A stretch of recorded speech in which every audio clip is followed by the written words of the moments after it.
ازدواجی ترین خدابانوی کوه اولم صحبت کنیم، یعنی هرا. تا الان 3 تا از خدابانوها رو گفتیم که میتونم بگم بیشترشون آدمای مستقلی بودن توی زندگی، ولی هرا یه خورده آسیب پذیرتره به خاطر اینکه بیشتر به یه نفر دیگه تکیه میکنه. هرا هم توسط پدرش اومده بود، خورده شده بود و بلعیده شده بود. یه دختر جوون خیلی زیبا بود. اگه بخوایم اون رو به عنوان یه نماد در نظر بگیریم، با پر طاووس نشونش میدن یا با شیر نشونش میدن. تاجم افتاد، رفتم اینو گوشم راحت تر بشم. بعد با شیر و گاو هم نشونش میدن چون ارتباط خوبی با پرنده ها داشته. یه روزی که هوا خیلی سرد بود، یهویی میبینه یه پرنده یه کوچولو اومده کنارش. بعد انگار ترسیده، انگار لرزیده. هرا حس ترحمش اینجا تقویت میشه. میبینه این پرنده رو میگیره، میفشارش روی قلبش، بهش میگه آره بیا من گرمت میکنم، کنارتم، دوستت دارم. ولی خب این پرنده نبود، زئوس بود، بزرگترین خدای کوه اولم، که چون هرا زن خیلی زیبایی بود و توی افسانه ها از چشماش خیلی میگفتن، چشمای درشت و خیلی قشنگی داشت، زئوس عاشقش شده بود و دلش می‌خواست که این دختر رو در آغوش بگیره و باهاش ارتباط و رابطه داشته باشه. یهویی این پرنده تبدیل به زئوس میشه. هرا نگاش میکنه، بهش میگه تو حق نداری بهم دست بزنی یا برو کنار. بعد زئوس میگه یعنی چی؟ من از تو خوشم یا دوست دارم تو رو در آغوش بگیرم، ولی هر چی میره سمت این دختر اینو پس میزنه. تا وقتی که با من ازدواج نکنی من نمیذارم به من دست بزنی. زمان میگذره. زئوس کلا از این مشکلات نداشته، روی هر دختری دست میذاشته دخترها قبول میکردن، ولی وقتی به هرا میرسه میبینه که این دختر اصلا پا نمیده، برای همین میره باهاش ازدواج میکنه. یکی از اصلی ترین ملکه ها و یکی از اصلی ترین زنای زئوس در واقع هرا هستش، چون اصلا اومد ازدواج رو توی کوه اولمپ مد کرد. بعد از اون همه به ازدواج و مثلا این مراسم های ازدواجی علاقه‌مند شدن. خلاص اوایل بود و عشق و عاشقیشون بود و زئوس هم خب کلا ناز و ادای هرا رو قبول میکنه. خیلی زن با اعتماد به نفسی بود و خیلی خوشگل بود، ولی هیچ وقت به همسرش خیانت نمیکرد، خیلی بهش وفادار بود. برای همین یونانی‌ها خیلی هرا رو دوست دارن، به عنوان یه زن وفادار میان ازش یاد میکنن. در واقع جالبه یه چیزی رو بدونیم که ماحصل زئوس و هرا حدوداً 300 سال طول کشید، ولی بعد از اون زئوس شروع کرد دوباره به زنبارگی و خیانت کردن. هر زنی رو میدید، چه فانی بود چه خدابانو بود، دوست داشت که باهاش رابطه داشته باشه و باهاش ازدواج کنه. جالب این بود که هرا خیلی با زئوس کار نداشت، میرفت نفرین میکرد زنهای دیگر رو، یه سری مشکلاتی براشون به وجود می آورد. مثلا یکی از زنها رو تبدیل به خرس کرد، بچه‌ش هم تبدیل به بچه خرس کرد. زئوس هم چون اون زن و اون بچه رو دوست داشت اومد و اونا رو تبدیل به دب اکبر و دب اصغر کرد.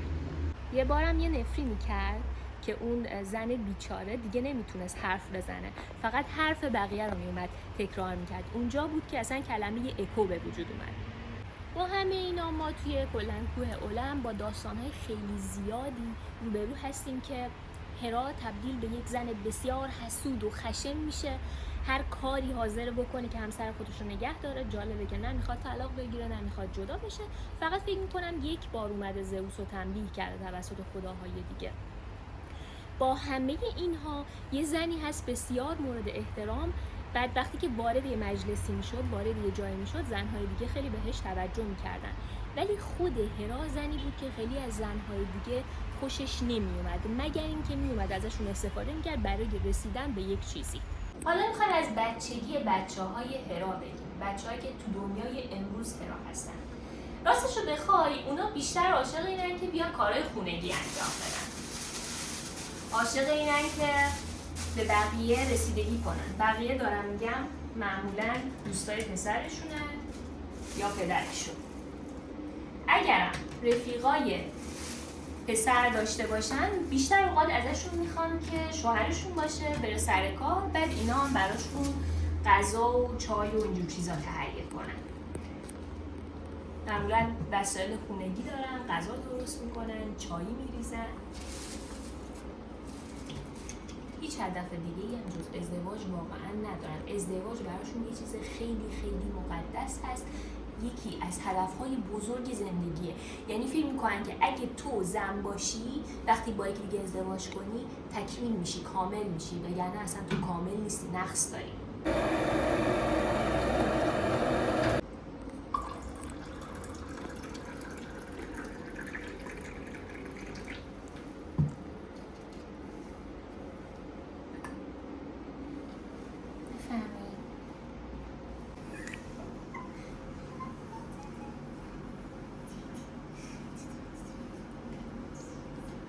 بچه هاست که عاشق این لباس عروس بپوشه، بعد توی خانواده هر کی که عروس میشه میره پیشش میشینه، چون فکر میکنه تاج پادشاهی رو گذاشتن روی سر عروس ها. بعد خاله جون بازیاش عموما به این صورته که یک مرد توی زندگیش هست، بعد اون داره باهاش زندگی میکنه. عاشق اینه که اسم فامیلی همسرش باشه. اینو از کودکی داره، نوجوانی و جوانی هم همین جوریه. بزرگتر که میشه میخواد که با دخترها ارتباط برقرار کنن، که بالاخره هر کسی نیاز به دوست داره، نیاز به رفیق داره، ولی هرا واقعا نیاز به دوست و رفیق نداره. یعنی اینجوری وانمود میکنه که دوست و رفیق دوست داره، ولی اون دوستایی که داره، اون جمعایی که داره بیشتر برای اینکه ازشون استفاده کنه تا اینکه با کسی، با مردی بره توی رابطه، یا اینکه خواستگار به دست بیاره، یا اینکه دوست پسر به دست بیاره و بتونه باهاش ازدواج کنه. به محض اینکه اون دوست پسر پیداش میشه با دوستاش دیگه قطع رابطه میکنه و دیگه اونا رو نمیبینه، به خاطر اینکه خلاصه رسیده به اون چیزی که دوست داشته.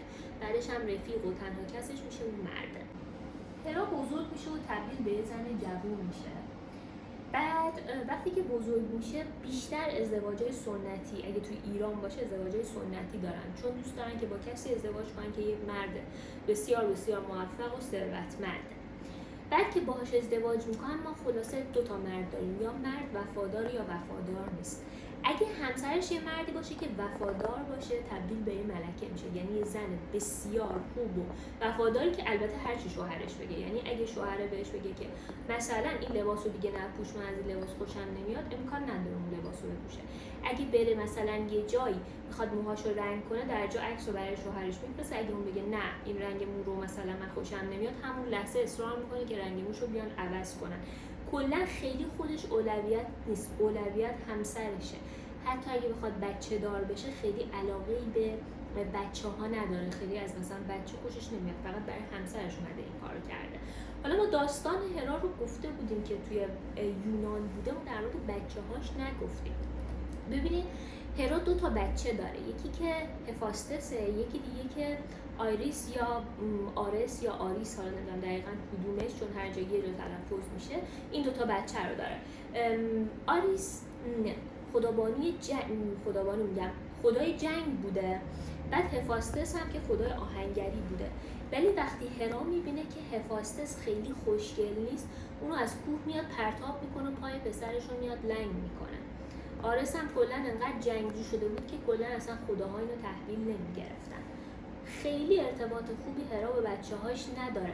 فقط وقتی که میان با اون آفرودیتی میان ازدواج میکنن یا از آفرودیتی خوششون میاد که خیلی اون معروف بوده، هرا و زئوس یه خورده با بچه‌هاش ارتباط خوب میگیرن. راستی اگه آفرودیتی رو ندیدین برین تو این لینک رو نگاش کنید. در مورد آرتمیس گفته بودم آرتمیس عاشق اینه که کلا جمعای زنونه به وجود بیاره، به زنا کمک کنین. اصلا توی هرا نیست، کلا این گزینه رو نداره. خب اتفاقا اصلا زنا زیاد خوشش نمیاد. بعد اگه مثلا تلویزیون یه دختری رو نشون بده خیلی قشنگ باشه، اونجا مثلا همسر بیاد بگه وای عجب زنی عجب زن قشنگیه، برمیگرده بهش میگه که نه این کجا قشنگه، همش عمل اصلا به درد نمیخوره، این چیه، این میدونی کیه، مثلا سابقهش فلان بوده فلان بوده. کلا بیشتر داره زنها رو تخریب میکنه. اگه دوست آفرودیته داشته باشه که اصلا تحت هیچ شرایطی باهاش رفت آمد نکنه، چی قطع رابطه، حتی تنها هم آفرودیته رو نمیبینه، یه موقع همسرش نبینه این دختر رو. و از کارهای دیگه که میکنه، اگه توی جمعی باشی مثلا یه عالمه دوست مجرد داشته باشه، کلی خاطره ازشون داشته باشه، نمیره پیش دوستای مجردش وقتی همسرش هست، میره پیش اونایی که زوجن. دارم چایی میخورم. اگه بخوایم مثلا هرا رو معرفی کنیم، جنبه‌های خوبش رو بگیم، این که توی ازدواج زنی که خیلی با سیاسته، زنی که خیلی وفاداره، تو هر کهن‌الگویی داشته باشی، اگه بخوای ازدواج کنی باید هرا رو داشته باشی، وگرنه ازدواجت خیلی نمیتونه ازدواج با دوامی باشه، چون حس میکنی که مورد اسارت قرار گرفتی. یه ذره باید در خودت تقویت کنی. منم گفتم هرا دو جنبه داره، جنبه مثبت داره، جنبه منفی داره، بستگی به همسر داره کدوم بیاد فعال بشه. اگه خیلی خیلی احساس حسادت کنه، تبدیل به یک آدم بسیار منفی میشه که ممکنه هر کاری از دستش بر بیاد، ممکنه هر کاری بکنه، ممکنه طعنه بزنه، ممکنه فحش بده به اون دختر، ممکنه بزنتش. اگه دیگه خیلی خسته بشه امکان طلاق وجود داره، ولی اگه طلاق بگیره دوست داره که دوباره به زندگی برگرده، یعنی منتظر میمونه. همونجور که هرای قصه وقتی یه بار از زئوس خسته شد رفت توی یه غاری، بعد زئوس دیگه تازه فهمید که مثلا هرا چه زن خوبی بود، اومد چیکار کرد؟ یه مراسم به وجود آورد با یه مجسمه الکی، اومد تو کوه المپ پخش کرد که من دارم با یه مجسمه ازدواج میکنم. هرا انقدر حسود بود که از غار اومد بیرون و دوباره به نزد زئوس خودش بازگشت. امروز کلا میان دخترها رو جوری تربیت میکنن کلا از ازدواج متنفر باشن یا ازدواج رو دوست نداشته باشن.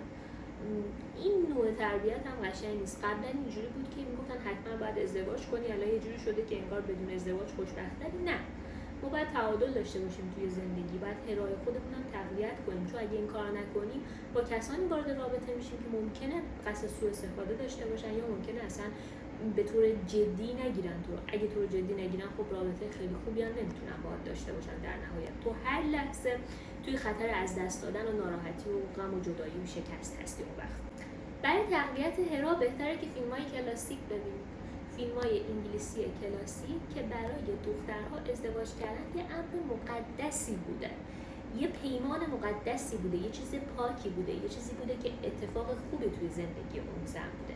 نمیگم تنها هدف، ولی یکی از هدف‌های زیبای زندگی بوده. خب اگه دوست دارین یه فیلمی ببینید که توش هرا وجود داشته، میتونین فیلم اتوبوسی به نام هفس رو ببینید که نقش استلا توش یه هرای کامل یا یه هرای فکر می‌کنم اغراق شده هست داخلش. بیشتر فیلم‌های ایرانی هم اینجوری هستن. درصد خاله زنک بازی‌های زنان هرا ممکنه زیاد باشه، وقتی دور هم میشینن میان مدام در مورد خطاهای زناشویی زن‌های دیگه صحبت میکنن. کلا مردا خیلی پاک و خوبن از نظر اونا، تمام زن‌ها زنای بدی ان، همه بدن، فقط خودش خوبه.